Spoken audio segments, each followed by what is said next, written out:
Hello friends, welcome to Siri foods. ఇవాళ నేను ఒక హెల్దీ రెసిపీని చేసి చూపిస్తున్నానండి.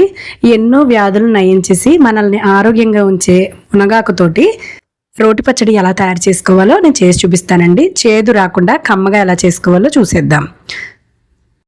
మునగాకు పచ్చడి చేదు రాకుండా కమ్మగా చాలా రుచిగా ఉండేలాగా చేసుకోవడానికి ముందుగా స్టవ్ ఆన్ చేసి మూకుడు పెట్టి మూకుడు వేడెక్కిన తర్వాత 2 టేబుల్ స్పూన్ల నూనె వేసి దాంట్లోకి 2 టేబుల్ స్పూన్ల పల్లీలు వేసి ఎక్కడ పచ్చిదనం లేకుండా మంటను మీడియం ఫ్లేమ్లో పెట్టి నిదానంగా వేయించండి. దాంతోపాటు ఒక ఎండుమిరపకాయ కూడా వేసి వేయించండి.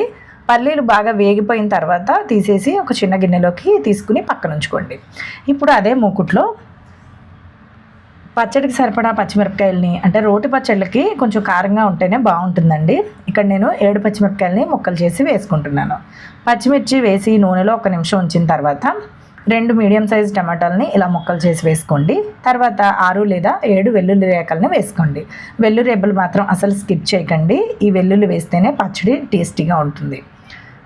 చిన్న చింతపండుని, అంటే సగం నిమ్మ చెక్కంత చింతపండుని వేసేసి ఒకసారి కలిపి ఒక 2 గుప్పెళ్ళు లేదా 1 కప్పుడు మునగాకుని శుభ్రంగా కడుక్కుని పిండేసి ఇదే మూకుట్లోకి వేసుకుని ఒక్కసారి అడుగు నుంచి పై వరకు బాగా కలిపి ఒక 1/2 టీ స్పూన్ పసుపు, కొంచెం ఉప్పు వేసేసి పసుపు ఉప్పు బాగా పట్టేలాగా అడుగు నుంచి పై వరకు ఒక్కసారి బాగా కలిపేసుకుని మూత పెట్టి 3 నిమిషాలు మంటను మీడియం ఫ్లేమ్లో ఉంచి అలా మగ్గనివ్వండి.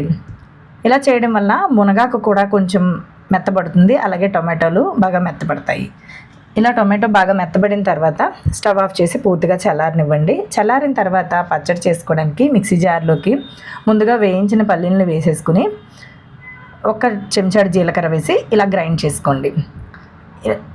గ్రైండ్ చేసిన తర్వాత చింతపండు, టమాటోలు, పచ్చిమిర్చి, మునగాకుని మనం మగ్గించుకుని ఉంచుకున్నాం కదా, అది చల్లారిన తర్వాత ఈ మిక్సీ జార్లోకి వేసుకుని అస్సలు నీళ్లు వేయకుండా గ్రైండ్ చేసుకుని తీసుకోండి.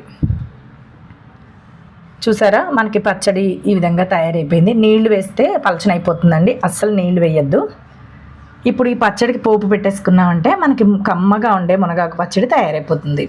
ఇప్పుడు స్టవ్ ఆన్ చేసి మూకుడు పెట్టుకుని పోపు కోసం 2 టేబుల్ స్పూన్ల నూనె వేసి వేడెక్కాక 1/2 చెంచాడు ఆవాలు వేసి చిటపట్లాడాక 1/2 చెంచాడు మినపప్పు, 1/2 చెంచాడు శనగపప్పు, 1 ఎండుమిరపకాయ వేసి అవి కొంచెం వేగాక 1 రెబ్బ కరివేపాకును వేసుకుని పోపుని నిదానంగా మీడియం ఫ్లేమ్లో వేయించండి.